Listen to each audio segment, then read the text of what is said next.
GlycoTree SandBox is a project that was funded by the National Institutes of Health Common Fund as part of the Glycan project.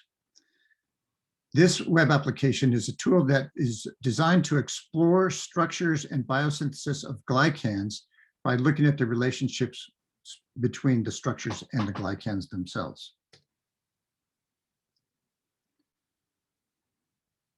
One would enter the GlycoTree SandBox from the Glycan portal interface simply by choosing a glycan of interest and then clicking on this sandbox button here.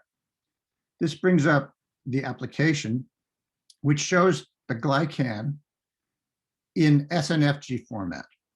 It also immediately shows a list of the residues that are contained in this glycan, and it shows next to each SNFG symbol a textual representation of the chemical structure of that.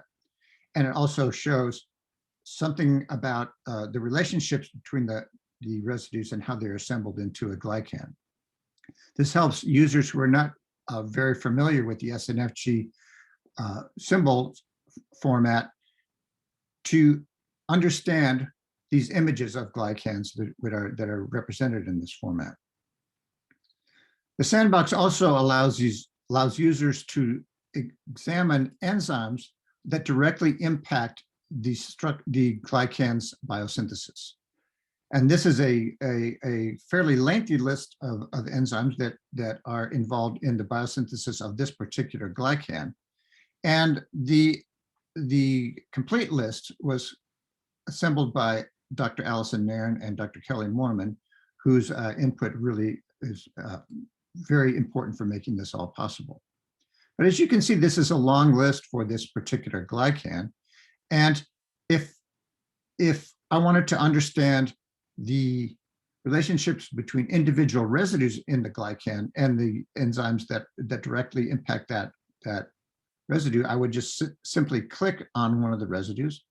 And now clicking on the residues brings up a different screen where it shows the SNFG symbol, its structure, how it's connected to other things, along with a list of enzymes that directly impact this particular residue. For example, this residue here, this beta mannose, is transferred to the growing end glycan chain by the enzyme ALG1.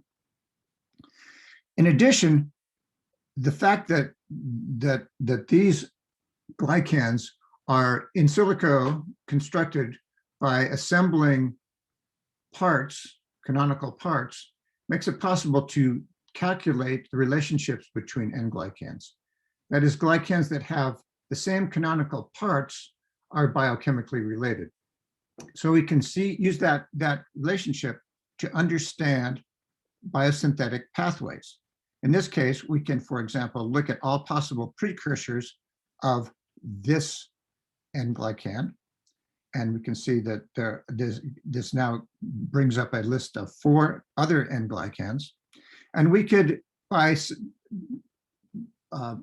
clicking several times in different places, manually construct a biosynthetic pathway for this N glycan. That's quite a bit of work and not very easy to do. So we've implemented this Show Pathways button here, which does that work for you. It generates a complex collection of pathways that lead from a particular point, in this case, the branch point in N-glycan biosynthesis, where hybrid and complex N-glycans biosynthesis diverges to the glycan that we're interested in, which is this core-fucosylated glycan here. And this particular interface allows us to look at all the possible reactions that would lead from one to the other. For example, we can click here and see a particular glycan, and we can also mouse over the different arcs, which are now highlighted, which represent reactions leading into that glycan from other intermediates or leading out of that glycan to other intermediates. And we can, again, examine this very complex pathway by doing lots of clicks and lots of things to try to understand how this structure gets converted to this structure during biosynthesis. Now that is, again, a lot of work. What happens when the user pulls up this particular page is that they're presented with a most likely unique pathway through the entire collection of pathways.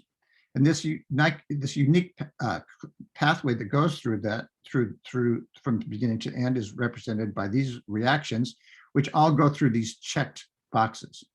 Now, these boxes are checked automatically as the most likely intermediates that the pathway would go through.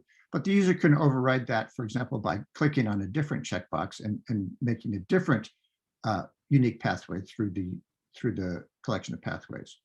Once that is done, the user can click on the Render Selected Path button and view the details for all the reactions that involve those particular intermediates, starting again with the branch point and end glycan biosynthesis here, and ending up with the glycan that they're interested in. And along the way, we can see all these reactions, and these reactions are annotated with information about what the reaction does and the enzymes that catalyze this reaction. And we can filter this even a little more. For example, we can decide we just want to look at human enzymes or mouse enzymes. And that way we can get a lot of information about the biosynthesis of particular glycans that we're interested in. And thank you.